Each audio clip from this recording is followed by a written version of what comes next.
سلام به روی ماهتون. خوبین؟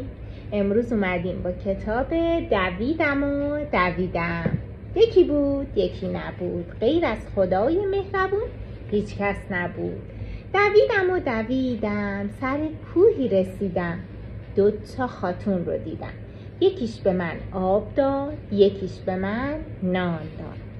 نان رو خودم خوردم، آب رو دادم به زمین، زمین به من علف داد، علف رو دادم به بزی، بزی به من پشگل داد، پشگل رو دادم به نونوا، نونوا به من آتیش داد، آتیش رو دادم به زرگر، زرگر به من قیچی داد، قیچی رو دادم به خیاط، خیاط به من قبا داد، قبا رو دادم به ملا، ملا به هم کتاب داد، کتاب رو دادم به بابا، بابا 2 خرما داد.